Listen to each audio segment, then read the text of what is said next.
Ang pulong sa Dios kada adlaw. Maayong buntag, ang atong lakaw karon sa pagsubay sa pulong sa Dios. Unang Juan chapter 2 verse 12 to 19.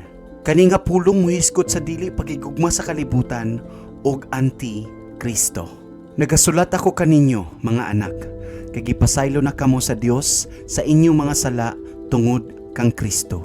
Nagasulat ako kaninyo, mga amahan, tungod kay nailhan na ninyo siya, mga anaan ng daan sukad pa sa sinugdanan. Nagasulat usab ako kaninyo, mga batan-on nga lalaki, kay napildi na ninyo si Satanas. Nagasulat ako kaninyo, mga anak, kay nailhan na ninyo ang Dios nga amahan. Nagasulat usab ako kaninyo, mga batan-on nga lalaki, kay lig-on kamo sa inyong pagtuo. Ginatuman ninyo ang pulong sa Dios ug napildi na ninyo si Satanas. Ayaw ninyo higugmaa ang kalibutan o ang kalibutanon nga mga butang. Kung ginahigugma ninyo ang kalibutan, wala kamo nahigugma sa amahan.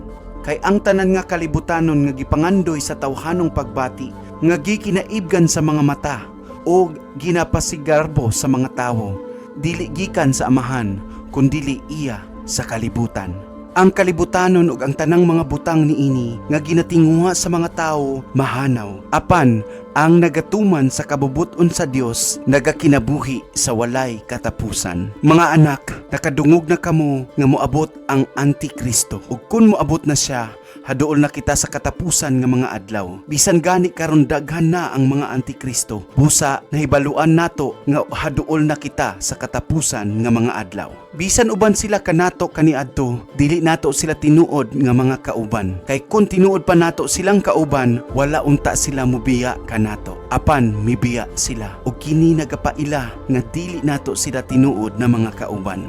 Apan kamo gihatagan ni Kristo sa Espiritu Santo, busa nasayad kamong tanan sa kamatuoran. Nagasulat ako kaninyo, dili tungod kay wala kamo masayod sa kamatuoran, kundili tungod kay kamo nahibalo na, og nahibaluan usab ninyo nga walay bakak nga nagagikan sa kamatuoran. Kinsa ang bakakon? Siya nga nagaingon nga si Jesus dili mao ang Kristo. Mao kini ang Antikristo, ang naglimod sa amahan og sa anak. Ang naglimod sa anak, wala diha kaniya ang amahan. Apan ang nagaila sa anak, anaa diha kaniya ang amahan.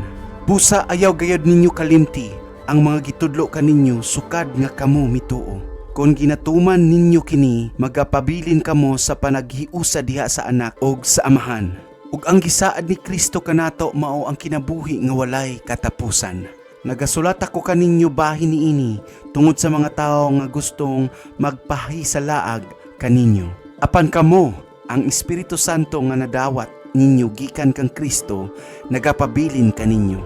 Busa, dili na kinahanglan nga tudloan pa kamo sa uban nga mga tawo, kay ang iyang Espiritu mao ang nagatudlo kaninyo sa tanang mga butang, ug ang iyang gitudlo tinuod og dili bakak.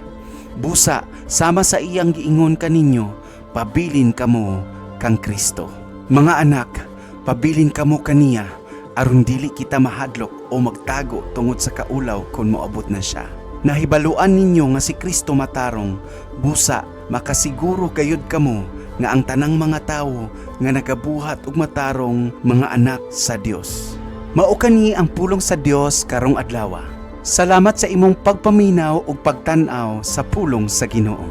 Kita ta ugma aron sa pagsubay sa maayong pulong.